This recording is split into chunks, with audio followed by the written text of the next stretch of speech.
Esse transtorno do comportamento que o senhor falou, que é... Transtorno da personalidade antissocial. Transtorno da personalidade antissocial. Isso nasce com a pessoa? É genético? Ou se adquire no decorrer do tempo? É possível que sim.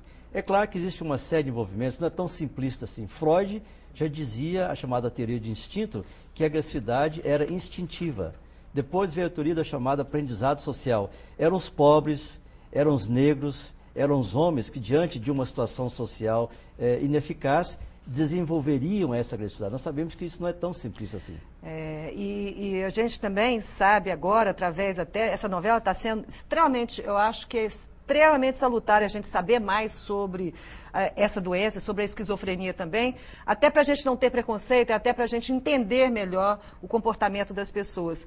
Mas... O senhor estava falando a respeito do trânsito, né? Que muitos psicopatas utilizam o carro como arma. Ao reagir numa briga de trânsito, a pessoa corre sério risco de morrer, né, doutor? Claro, depende muito desse temperamento, dessa alteração comportamental. Quer dizer, o indivíduo que usa o carro não simplesmente para a sua locomoção, mas como uma arma também. Assim como os torcedores que usam o seu time como exército. Quer dizer, é preciso que a gente encare muito bem isso. E voltando a essa novela, eu acho que é uma coisa muito interessante acontecer. Eu não sou contumace de novela, mas eu estou achando muito interessante porque a gente traça o perfil de duas coisas que realmente devem ser levadas à sociedade. Primeiro, é uma jovem, linda, que a novela faz questão de que seja uma pessoa envolvente, uma pessoa cativante, que consegue criar uma série de situações e que essas situações são totalmente, do ponto de vista social, do ponto de vista de relacionamento patológico. Ela consegue se envolver e criar situações totalmente pré-programadas, situações extremamente bem estudadas e com pessoas que nós convivemos no nosso dia a dia. E isso, mas o difícil é definir o que é essa pessoa que na nossa relação interpessoal consegue mascarar, consegue embotar tanto transtorno. E do outro lado, o esquizofrênico, muito bem representado por aquele jovem, porque a esquizofrenia já tem. Qual a diferença entre esquizofrenia e talvez a psicopatia? É que o esquizofrênico tem, além de tudo isso, dessa alteração do comportamento e da afetividade, a do pensamento. Quer dizer, aquela compulsão que ele teve de dar o tiro, de tentar matar, é porque nele existe essa compulsão também, que é uma distorção do pensamento. E as alucinações, né? Que é a distorção do pensamento. Tá, e tem cura, doutor? A esquizofrenia é muito mais do que o transtorno da personalidade social, tem sim. Hoje, talvez cura seria uma metodologia mais ou menos complicada, porque a história natural da doença ela é variável. Tem pessoas que apresentam surto, esse surto é perfeitamente controlado. Tem outros que apresentam surto que é controlado com a medicação e outros que, apesar da medicação, a doença progride. Quer dizer, não existe uma subjetivação de tudo isso aí. Quer dizer, acho que cada caso deve ser considerado de forma diferente.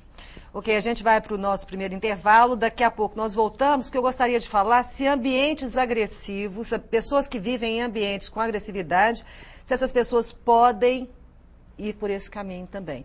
E o Alexandre também tem uma pergunta sobre videogame, também que eu acho que tem tudo a ver aqui.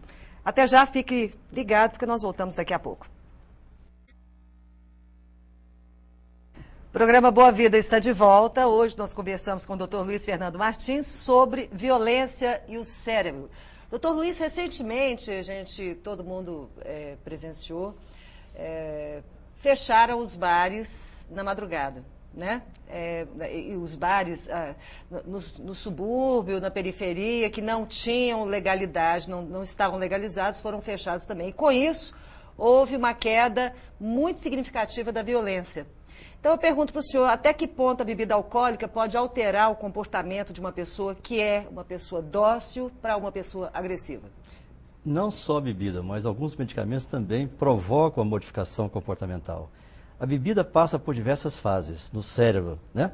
Na fase inicial de excitação, depois há uma fase de depressão. Na fase de depressão cerebral, ocorre o que nós chamamos de embriaguez patológica. É um quadro bem clássico, em que algumas pessoas até perdem a memória, perdem o controle do juízo crítico, cometem atos que normalmente não fariam, exatamente em função dessa fase depressiva do álcool, da chamada segunda fase do álcool, né? Na primeira fase inicial de excitação, em que há uma liberação comportamental total, a gente tem vontade de dizer, de falar e fazer coisas que normalmente não se faria, e uma fase que é uma fase de depressão, em que pode sim desenvolver esse quadro de alteração comportamental grave, ou de depressão ou de agressividade. Mas para quem tem a predisposição, não é? Também, claro, a embriaguez patológica não é geral. é genérica. Existem pessoas predispostas e essas pessoas sabem quem são. Mas algumas pessoas normais também ficam agressivas, respondem assim, também com agressividade. Agora, o que é pessoa normal? Uma pessoa normal é uma pessoa que consegue conviver com o outro, doutor, sem ferir o outro. Uma pessoa que se preocupa com o outro, uma pessoa que tem mais cuidado. Isso é uma pessoa normal no meu entendimento. Você alguma vez teve certeza que não conviveu com alguma pessoa com transtorno da personalidade social, como psicopata? Pois eu acho que já convivi, sim.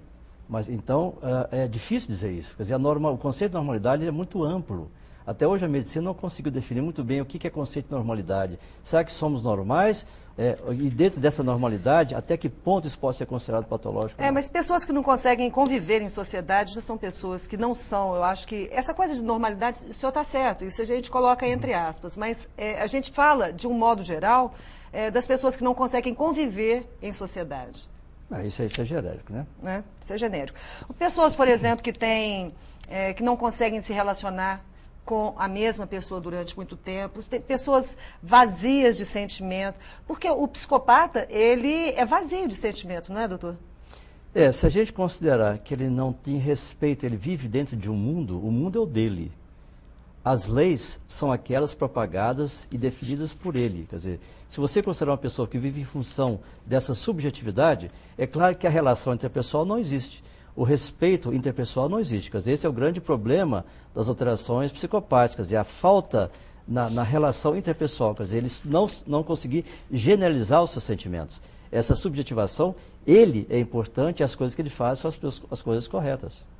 Alexandre, você estava me perguntando hoje sobre os jogos de videogame. Qual que é a sua pergunta? Então, doutor, boa noite. Boa noite, Alexandre. É verdade que o cérebro entende como real a violência dos games?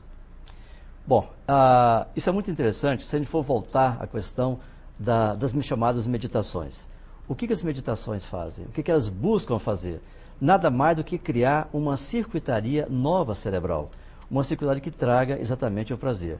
O que o videogame, ele incita na mente é exatamente isso. Ele cria condições para que haja uma reprodução dos atos agressivos. Quer dizer, eu sou pessoalmente verdadeiramente contra o videogame que incite a agressividade e a violência, porque ali você pode provocar exatamente no cérebro dessa criança, desse adolescente, uma divulgação dessa circuitaria, que induz a violência. A violência, então, deixa de ser um paradigma para ser uma situação normal. Quer dizer, então, matar, agredir, incitar, deixa de ser um paradigma contraditório para ser uma coisa normal. Quer dizer, se eles me ensinam a matar, por que não eu posso fazer isso na vida real? Quer dizer, o virtual se transforma em real. Isso tem que ser combatido. Então, qual conselho o senhor daria aos pais com relação aos games? Olha, muito cuidado com isso, porque na realidade isso é uma incitação. Quer dizer, eu acho que na verdade o que deve ser concebido é que isso provoca mesmo uma revolução cerebral, quer dizer, uma excitação a que aquilo que é certo, o correto, né? Que nós vamos ganhar. O que nós ganhamos no computador, talvez a gente possa transferir também para a nossa vida real, né? Se eu conseguir matar 2 ali, talvez eu consiga matar 2 aqui do lado de fora também, né? É o caso da torcida organizada. Você vai muito a estádio. O Alexandre, ele gosta demais de futebol e vive nesses estádios de futebol. Você já presenciou esse tipo de violência das torcidas? Muitas vezes, porque eu acho que eu gosto de ficar mais perto da torcida organizada por ser mais animado um pouco. Só que isso veio se tornando cada vez mais perigoso, porque veio sempre tendo mais problemas entre torcida de mesmo time brigando com torcida do mesmo time. Até isso acontecendo. Até isso, realmente.